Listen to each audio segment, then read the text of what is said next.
Muito bem, estamos recebendo hoje com grande satisfação José Pólice Neto, ele que é subsecretário de Desenvolvimento Urbano do Estado de São Paulo, para falar sobre a reunião, a posse e também a eleição do Conselho de Desenvolvimento da região metropolitana de Piracicaba, que será realizada daqui a pouco em nossa cidade, a partir das 9 horas, na sede da CIRC. Muito bom dia, Pólice, seja bem-vindo à Jovem Pan News de Rio Claro. Bom dia a todos os ouvintes, aqueles que nos acompanham também pelos canais digitais. É um prazer poder participar nessa manhã de quinta-feira. Realmente é um dia histórico para Rio Claro, um período longo de debates a partir da vontade dos 24 municípios que compõem a região metropolitana e, nesse momento, bons anúncios para o território, né? A gente encontrando aí um conjunto de prefeitos, reeleitos e eleitos para novo mandato, enfrentando dificuldades de caixa, como é natural em começo de mandato, mas está ficando claro para a gente que tem já uma aderência. Todos estão observando uma necessidade de mudar o jeito da administração por conta das mudanças do clima, né? Então a gente já sabe que as cidades estão mais quentes e para isso a gente tem que mudar o modelo de intervenção em cidade. Quando a gente fala em desenvolvimento urbano, é como a gente faz a cidade ser melhor para as pessoas, e a gente levou muito tempo para entender que a gente estava agredindo as cidades pensando que estava melhorando para as pessoas. Pólice, para a gente começar, eu gostaria que o senhor falasse sobre as regiões metropolitanas, porque muito se fala a respeito delas, mas o que de fato é uma região metropolitana? A gente passou um período que a gente foi fracionando demais o nosso território, criando muitos municípios, e ao invés de a gente ser mais eficiente com essa divisão, a gente tornou, primeiro, o Estado brasileiro mais caro, porque cada vez que você cria um município é uma estrutura pública que tem que servir àquele município. Segundo, porque muitas vezes os problemas são idênticos, porque os municípios estão no mesmo território, têm o mesmo clima, o mesmo bioma e, portanto, você tem a mesma fórmula de atuação. Então o esforço que a gente faz nesse momento não é algo no Brasil só não, isso é no mundo. Então a gente fraciona demais, cria uma estrutura pública muito cara e não consegue dar as respostas que a sociedade quer. Nesse momento, a gente está fazendo o processo inverso, a gente está reunindo os municípios para que eles consigam, a partir dos mesmos problemas, apresentar soluções conjuntas. E já cito aqui, problema com as águas, segurança hídrica, abastecimento. A água e o rio, o córrego, ele não define o limite do município e fala por aqui eu paro ou por aqui eu continuo limpo, depois que passar a divisa deixo de estar sujo. Não. Então, ou você opera um sistema de abastecimento de água, esgotamento sanitário, lixo, todo o saneamento da cidade junto, ou você prejudica. Você tem que juntar as cidades daquela bacia. A mesma coisa é a questão de drenagem. Você não consegue segurar água no seu município. Então, se você não tem um tratamento da água que cai no seu solo, você vai empurrar água para o vizinho. Então, questão de transporte metropolitano. Muitas vezes a cidade, quando vão ficando conurbadas, elas levam parte dos seus moradores para um outro município onde a terra é mais barata, e aí gera um custo de transportar esse trabalhador para a cidade polo que tem um emprego. Fica mais caro para os dois municípios e fica pior para o cidadão que vai ter que morar onde a terra é mais barata, vai ter que ser transportado, perder uma hora e pouco todos os dias. Então esse fracionamento do Estado brasileiro em microcidades foi criando problema sim, e as regiões metropolitanas vêm para apresentar soluções.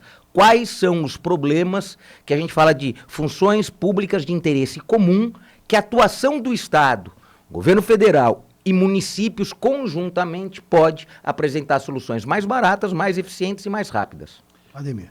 Secretário, como que os estados e municípios podem se articular para melhorar a vida da população? Definindo foco e objetivo estratégico, né? A gente costuma dizer que aquele que quer fazer tudo, nada faz. Então, prefeitos aqui reunidos, os nossos 24, mais de 1,5 milhão de habitantes, então estamos falando aí que somos maior que algumas capitais brasileiras, precisam definir onde eles vão chamar o governo do estado e o governo federal para intervenções.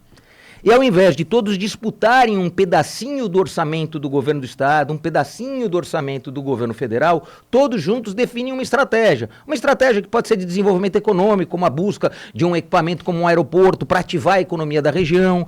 Muitas vezes pode ser uma obra de drenagem em um rio que liga 3, 4 municípios. Às vezes pode ser uma segurança hídrica, então você vai lá e trabalha com uma barragem para abastecimento de toda uma região, ou em forma de consórcio, buscar uma forma para você ter coleta e destinação final de lixo, gerando energia, portanto, ao invés do lixo ser custo, ele pode ser receita e, portanto, reduz o custo para cada um dos moradores daquela região. Então, é você sair de uma observação, de uma gestão que só olha para dentro do seu território e olha para a escala de atuação de mais de um município junto. Perfeito, Policy. Eu gostaria que o senhor também expusesse, por favor, aos nossos ouvintes e também àqueles que estão nos assistindo, os principais desafios da região metropolitana de Piracicaba.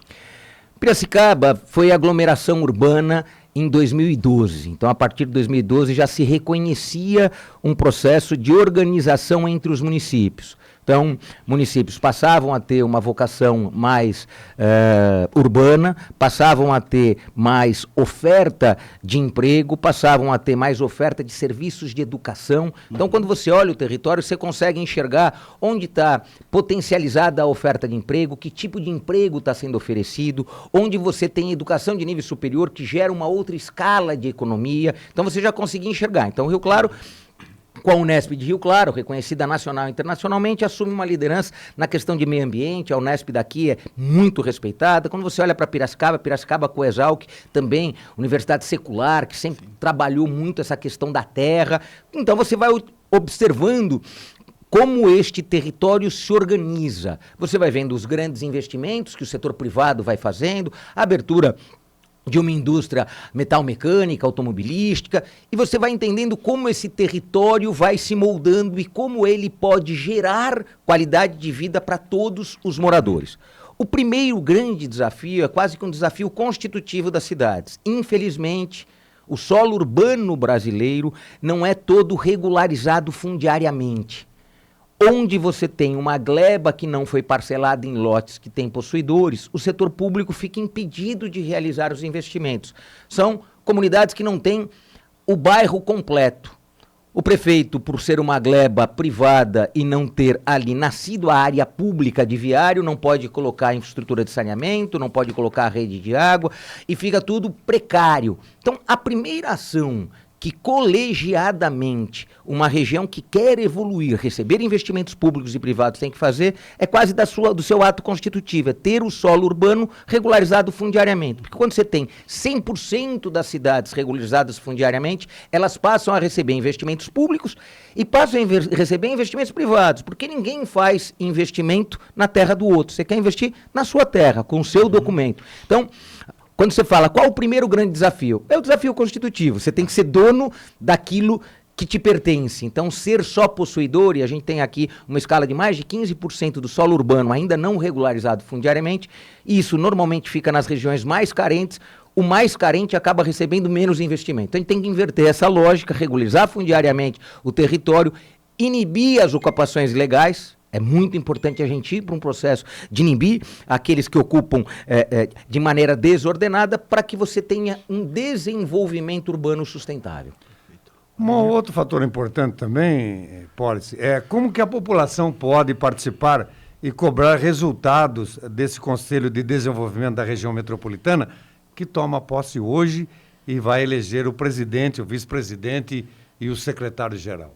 Essa é uma das questões mais importantes, porque o Estatuto da Metrópole, que foi conferir aos municípios, a partir de lei estadual, a possibilidade de se organizar em metrópoles. Então, é uma lei estadual de 2021 que transformou os 24 municípios numa região metropolitana. Ela vai lá e anuncia a forma de participação da sociedade, inclusive com assento no conselho. É um conselho consultivo, ele tem a possibilidade de ter um fundo de desenvolvimento metropolitano e, portanto, ele tem condições de capturar recursos nacionais e internacionais para investir no território. Então, o que é muito bom deste processo. E a reunião do dia de hoje acontece na associação comercial, mostrando que, de fato, é um instrumento público de reunião de 24 prefeitos com o governo do estado, mas a participação da sociedade não é só desejada, como é necessária, né? Então, associações, universidades, este é o grande desejo. Então, o Conselho deve publicar edital nos próximos 3 meses, convocando a sociedade civil organizada a participar das câmaras técnicas e temáticas.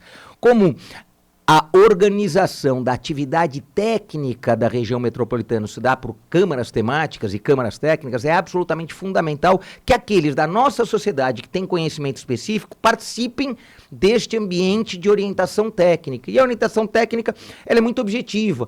Orientação técnica na mobilidade urbana entre esses municípios, na segurança, na saúde. Então, as câmaras temáticas discutem os temas que um prefeito sozinho não resolverá para a região, mas 24 juntos podem, de fato, transformar a vida das pessoas naquele território. Sempre lembrando que a organização metropolitana só vai ser reconhecida pela população quando a população enxergar que está melhorando a vida delas. Caso contrário, essa organização metropolitana jamais vai ser reconhecida e jamais vai existir. O setor público só existe quando ele é sentido pela sociedade e faz lógica na cabeça das pessoas que aquela intervenção, que aqueles parlamentares, aqueles deputados estaduais, deputados federais, aqueles prefeitos, de fato estão fazendo a transformação. Então, eu acho que é nessa perspectiva que a participação da sociedade não é só desejada, mas é como é necessária. Perfeito, Paulo. Eu gostaria que você falasse também sobre a importância dessa 9ª reunião ordinária do Conselho de Desenvolvimento da Região Metropolitana de Piracicaba, para as cidades, né, que compõem a região, especialmente, sobretudo, falando de Rio Claro. Então, a gente tem uma expectativa muito grande. O processo de articulação leva a crer que o prefeito Gustavo assume a presidência. A gente teve a presidência de Piracicaba no primeiro momento, depois de Limeira no segundo momento. Nesse momento, Rio Claro se apresenta para esse processo. Eu reconheço essa liderança como uma liderança não só política, mas uma liderança técnica. Gustavo tem se apresentado como um prefeito estudioso, dedicado aos temas de desenvolvimento urbano.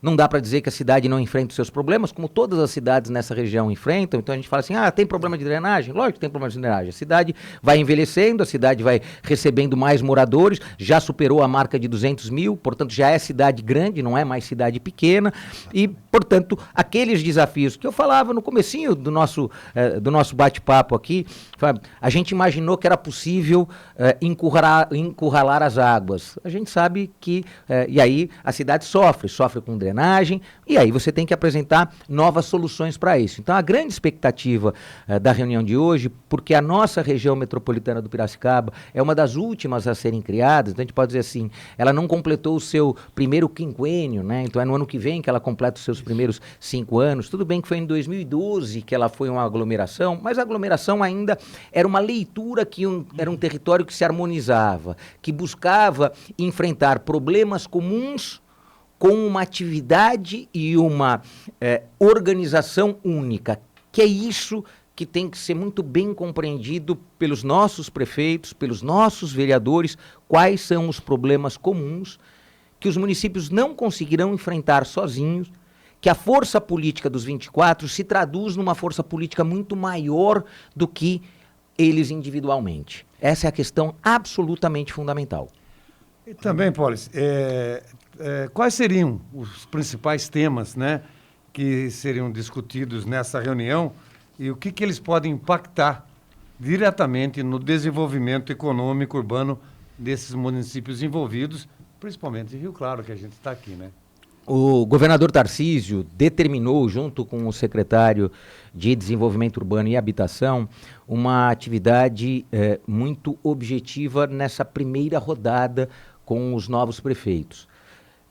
Vocês devem lembrar muito bem do evento extremo climático que a gente viveu no Carnaval de 2023. O governador Tarcísio tinha acabado de tomar posse, a gente teve uma chuva no litoral norte, em especial em São Sebastião, 65 vidas foram levadas, e o governador anunciou 2 coisas muito objetivas. Todos aqueles que perderam as suas casas vão ter suas casas de volta, e em menos de 1 ano o governador voltou lá e entregou casa para todos aqueles que perderam tudo. Segundo, eu quero ter controle das áreas vulneráveis. Onde eu tenho área suscetível, eu quero ter controle delas, porque senão eu só vou ampliar o risco para essa população. O que a gente fez a partir daquele momento? Voamos o estado inteiro, tirando aquilo que a gente chama que são as ortofotos, é quando você fotografa o solo urbano para reconhecer tudo que tem sobre ele. Tudo, absolutamente tudo. E o que a gente entrega em sistema para os prefeitos a partir de hoje é a foto 23 e 24 com infravermelho, com nuvem de pontos, permitindo um novo modelo de planejamento e desenvolvimento das cidades, a partir da foto mais recente que o país tem. Isso vai ser entregue para todos os municípios, isso gera a possibilidade de um novo modelo de plano diretor, de uma nova modalidade de lei de parcelamento e uso e ocupação de solo, de você melhorar o cadastro de IPTU, você ser muito mais correto naquilo que é a sua planta genérica de valores. Então, é permitindo até cobrar menos para cada um daqueles que estão lançados, porque você vai conseguir enxergar todos que estão construídos no território. Então, ao invés de você ter uma ficha que reconhece um imóvel construído, você tem uma foto de 3 meses atrás que comprova, inclusive, o volume construído em cima de um lote. Então, o que a gente tem feito, por determinação do governador Tarcísio, por orientação do secretário Marcelo Banco, é aquilo que o governador insiste em falar para todos os prefeitos: política pública de precisão. Se a gente não tem dinheiro para fazer tudo e não tem, o dinheiro que a gente vai investir tem que ser investido com toda a ciência aplicada, para que ele se revele capaz de melhorar a vida das pessoas. Então, a gente, nesse primeiro momento, com os prefeitos assumindo seus mandatos, a gente chega com um pacote de sistemas, com informações, com plataformas que vão permitir os prefeitos melhorarem a gestão e melhorarem o fluxo de informação entre o Estado e os municípios, para tomada de decisões mais assertivas. Então, é esse, e a gente deseja sair do dia de hoje já com um bom encaminhamento de qual o primeiro projeto estratégico que a nossa região metropolitana do Piracicaba vai definindo. É sempre importante lembrar que para a gente trazer equipes para atuar no território, a gente tem que ter decisões que apontam qual é o projeto. A gente não monta mais equipe pública que não esteja vinculada a um projeto com prazo e com entregas definidas. Caso contrário, você só contrata equipe para não entregar nada para a população, e aí a crítica vai ser severa e deve ser severa. Certamente. Gostaria de agradecer a sua presença aqui, Pólice. Infelizmente o nosso tempo é um pouco restrito, você daqui a pouco tem que se fazer presente lá na CIRC para essa importante reunião. Muito obrigado. Uma coisa que de repente o senhor queira acrescentar, fique à vontade. Não, vou agradecer ao povo da cidade, que nos permite aqui ter uma parceria com a região metropolitana do Piracicaba. Então a gente foi extremamente bem recebido desde ontem, quando toda a equipe chegou. Vai ser uma rotina, então todo mês a gente realiza os encontros, e os encontros percorrem os municípios que compõem a região metropolitana. Preciso agradecer muito o prefeito de Piracicaba e o prefeito de Limeira e o prefeito de Rio Claro, porque foram os 3 prefeitos que nos últimos 2 anos e 1 mês se articularam nesse processo. Na realidade, as cidades se articularam para isso. Então, agradecer a generosidade e nos colocar à disposição. Acho que tem um momento diferente, um momento de reunião, de fato, dos prefeitos, deles estarem olhando para o futuro, interpretando que tem problemas que você resolve dentro da cidade, com as suas capacidades, mas tem outros que é impossível não reconhecer que está para além das divisas da cidade. Se a gente tiver essa maturidade, essa inteligência, vai melhorar para a nossa população. Se a gente continuar com as desavenças e com as disputas regionais, a população vai continuar perdendo, e aí o prejuízo é para todos nós. Tem um processo de articulação e tem um processo de inteligência, né? Maturidade. E a gente vai buscar essa maturidade a partir da condução do novo presidente, novo secretário-geral, novo vice-presidente e nova composição das câmaras temáticas. Então a gente fica à disposição da Jovem Pan, sempre que a gente puder trazer aqui as informações dos resultados. Nos cobrem os resultados, cada trimestre, a cada semestre, porque para a gente também só vale a pena estar aqui quando a gente tem coisa para entregar. Caso contrário, é contar história. Para contar história, a gente chama lá o pessoal do Gibi.